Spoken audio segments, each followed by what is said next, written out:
That was Led Zeppelin with The Immigrant Song. Welcome to the Rise Weekly Review for February 15th through February 22nd, 2021. On Saturday, streets and sanitation workers found a grim surprise in South Shore.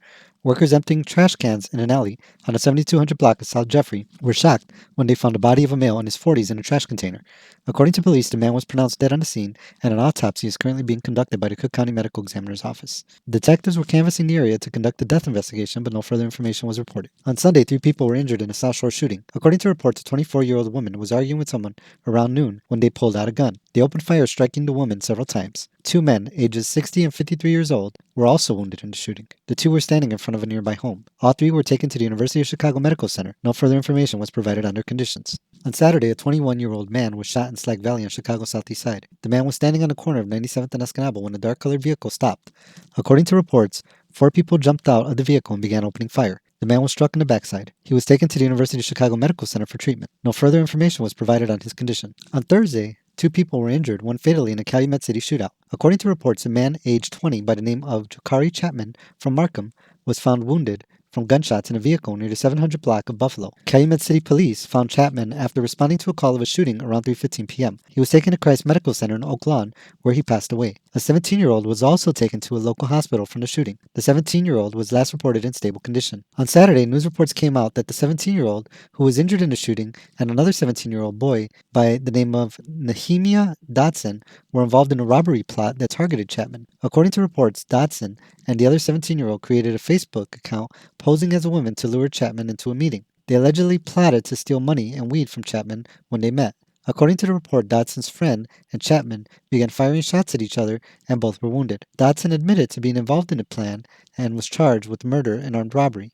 His accomplice has not been released from the hospital or charged in the attack. During the week, the Hammond police and the FBI issued a sketch of a person wanted for questioning in the July murder of 2-year-old Joette Jojo Malone. The murder occurred around 9:30 p.m. outside the Kennedy Crossing apartment complex on the 3300 block of Craig Drive. The toddler was in a car with her mother and siblings when the vehicle was hit by gunfire. The toddler was struck and died from her injuries. The suspect is described as a male between the ages of 18 to 25 years old with a thin build and a medium height. The FBI and Hammond authorities are offering a $20,000 reward for information that can lead to the arrest and conviction of those responsible. Anyone with information concerning the case is asked to contact the Hammond Police Detective Bureau at 219-852-2906 or the FBI at 317-595-4000. Tips can also be left via tips.fbi.gov. A car crash on South Shore Drive on Saturday left 5 people injured. The crash occurred around the 6700 block of South Shore Drive in the city's South Shore neighborhood. According to reports, around 11:50 p.m., a blue Honda Civic traveling northbound attempted to merge onto the southbound lane when it struck a gray Ford Fusion. Passengers in both vehicles sustained injuries and were taken to different local hospitals. All of the reported injuries were minor. Throughout the week, several stories came out about roof collapses from the winter storms. News reports came out about a man in Jeffrey Manor who was trapped for 2 hours after a roof on his garage collapsed. The man was identified as Victor Moore, who lived in the 2500 block of 96th Street. According to reports, he was in the garage when he heard a crackling sound, and upon investigation, found the roof had partially collapsed. He decided to pull his vehicle out when the entire roof caved in, trapping him inside. He attempted to call for help and eventually was rescued by the fire department that helped him climb out the car window. To be honest with you, I'm scared now looking at it. I couldn't see it from the outside because I'm on the end. Only can see what it looked like as I was going in. I couldn't see what it looked like from the outside, but looking at it now, I could have checked out. Reports also came out about a collapsed roof of a building in South Chicago. On Tuesday, firefighters noticed the collapsed roof of a vacant building on 8801 South Chicago Avenue. They reported that the roof collapsed from the failure of a bolt tussle on the roof. The building was owned by a company called Dust Catchers, but reports suggest they filed bankruptcy and the ownership was transferred to the Chicago Title Land Trust Company. In national news, a winter storm that struck Texas caused a state of disaster as infrastructure, including the electrical grid, began failing. The unprecedented storm caused massive failures in the power grid. The failures were attributed to the lack of regulations requiring power companies to protect critical infrastructure and a failure to winterize equipment. The power outages left millions of people without power, while many homes that are not designed to handle the snow were damaged. News stations reported about thousands of people leaving their homes for warming centers, with increasing reports of millions facing issues from water shortages. By Sunday, there were reports that 35 people were confirmed dead, with the number expected to rise. Republican leaders faced criticism during the week for their response, which attempted to shift blame to renewable energy as opposed to a lack of preparation by state officials. Republican leader Ted Cruz was mocked after video surfaced of him fleeing to vacation in Mexico with his family. After being outed, Cruz attempted to claim that he was only being a good parent by accompanying his children on vacation. Cruz, who has been a staunch supporter of Donald Trump and his anti-immigration policies and push for a more closed border with Mexico, was defended by Donald Trump Jr. and other people with ties to the former president. The former president also came up in stories during the week that reported about a CBS producer's claim that Maxwell Ghislaine confirmed to him Jeffrey Epstein had secret recordings of Donald Trump and Bill Clinton.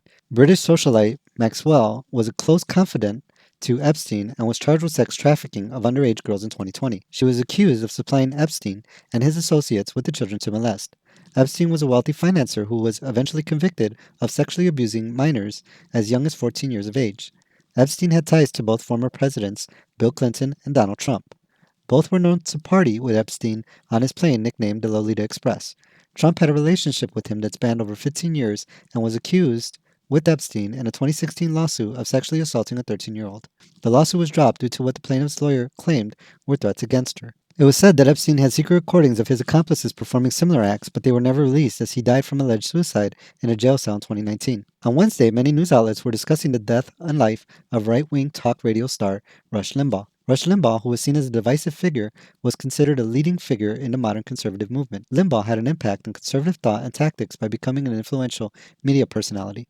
Limbaugh was well known for his influential AM radio shows that were able to reach more rural audiences. During the week, conservative news outlets played tribute to Limbaugh, who received a Congressional Medal of Honor from Donald Trump. However, other more critical reports describe many of his controversies over the years, including racist remarks against people of color, diminishing sexual assault victims, and pushes of more stringent criminalization, climate change denialism, anti-feminism, and conspiracy theories. Limbaugh died of cancer. In other national news, on Tuesday, a somber story about the return of a deported U.S. veteran made headlines. Javier Ramirez, who was a Vietnam-era veteran, returned to the nation he fought for. 70-year-old Ramirez was deported 20 years ago and separated from his family. Ramirez died of cancer in Mexico and wasn't allowed to receive or access Veteran Affairs hospitals. His family attributes the cancer diagnosis of multiple myeloma to the Vietnam era and chemicals many soldiers were exposed to at the time. His family became hopeful he would be allowed to return after veterans began organizing and Senator Duckworth visited him and others in 2019. However, those hopes were dashed after he passed away. The family was able to win a victory that allowed his body to be returned to the U.S. and buried with honor. In local news on Wednesday, the Washington Post released a story about an internal report from HUD about the lead poisoning near a housing complex in East Chicago. According to the report, HUD knew about the lead and arsenic contamination on the site since at least 1985. The site was built in the 70s on top of a former lead smelting plant that turned copper into batteries. The report shows that the studies HUD did conduct in 2003 and in 2010 were inadequate and left thousands of residents unnecessarily exposed to contamination on the site.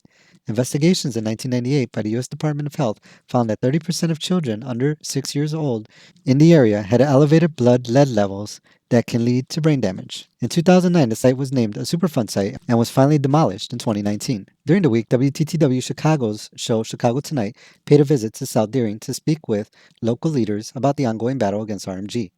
Local residents and citywide allies are currently participating in a hunger strike against the new proposed shredder the company wants to build on the east side. Chuck Stark, Peggy Salazar, and Alderwoman Susan Sadlowski-Garza were interviewed for the piece. Chuck Stark, who's a biology professor at George Washington High School near the site, discussed the development in terms of environmental racism.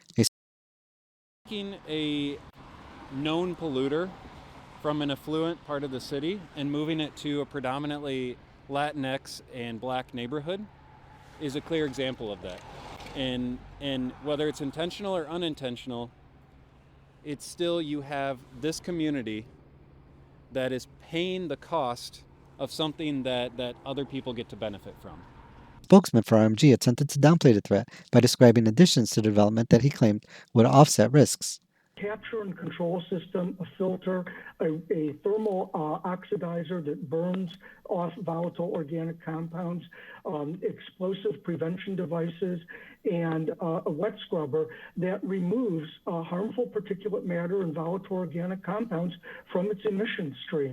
Longtime environmental activist and current director of the Southeast Environmental Task Force, Salazar challenged this by discussing the cumulative impact of the development and how more industry in the area only meant more pollution regardless of safeguards.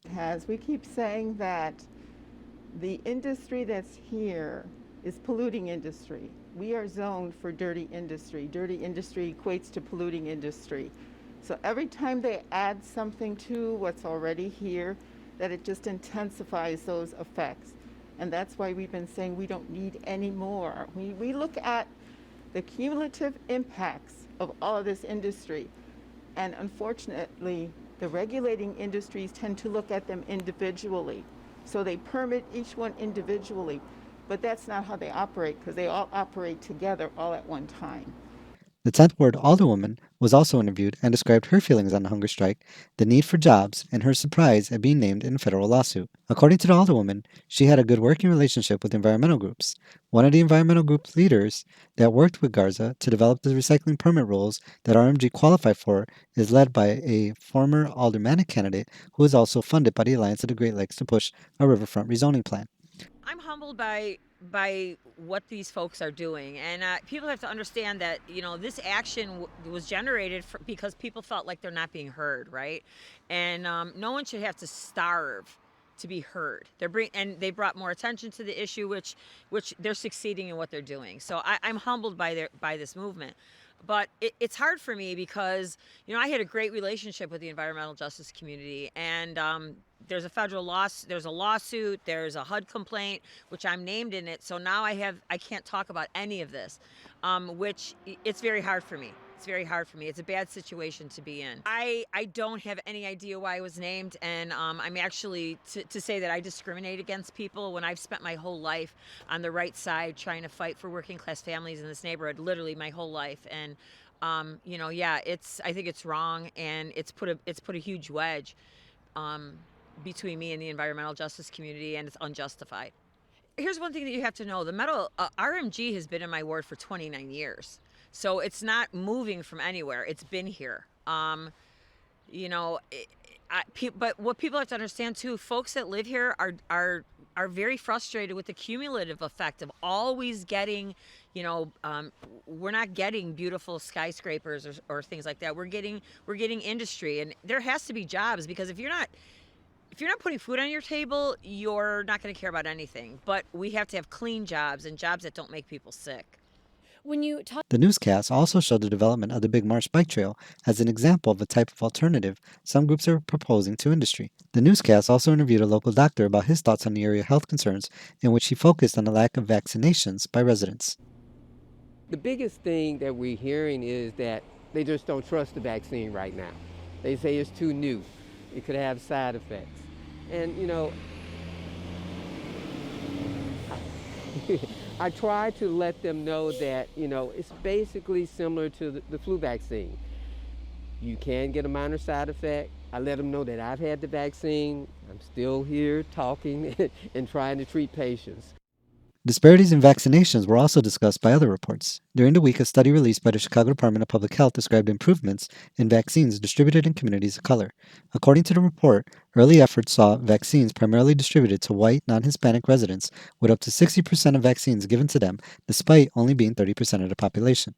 Fewer Black and Latino residents received the vaccines, but the new report shows an improvement. The report showed that in December, Latinos accounted for about 10% of vaccines and Black residents for 8%. However, the new numbers showed that in recent weeks, 26% of vaccines were given to Latinos and 23% to Black residents. Chicago Mayor Lightfoot suggested this change was due to a city push in these communities. A news report on Wednesday discussed the ongoing struggle and updates on the status of various statues, including one in South Chicago, that were removed due to controversies that sparked mass protests. The statues were removed following protests that ended in violence between police and protesters over the removal during the summer. The mayor had previously stated that removed monuments, including the one in South Chicago, would only be removed temporarily. The city launched a website Wednesday that described an effort to open a discussion about them. The website includes information on several meetings to discuss them, along with links for artists and organizations to submit alternative proposals and host community meetings about them. Requests for community partnerships are due March 19th, and ideas for monuments due April 1st. A Hegewisch woman is receiving praise for her efforts in using an innovative approach towards helping the homeless. Sean Duck, who grew up in the Trumbull housing projects, was covered in an ABC News segment Wednesday. Duck, who currently lives in Hegewisch and works as a private swimming instructor, has seen downtime due to the pandemic. She decided to put her time to good use by recycling plastic bags to create sleeping mats to help people struggling to live on the streets. we were raised in South Deering in the Trumbull Park housing project there by a single mom who raised 6 of us. And we know what it's like to be the beneficiaries of people helping us. The mats are able to provide more padding on the ground to help keep people drier, cleaner, and provide better comfort than laying directly on the ground. Duck is currently seeking donations of plastic bags, and anyone interested can send her an email at quackerchatter@gmail.com with the subject line, Sleeping Mats for the Homeless. And finally, before we end this week in review, we'd like to present a couple of announcements.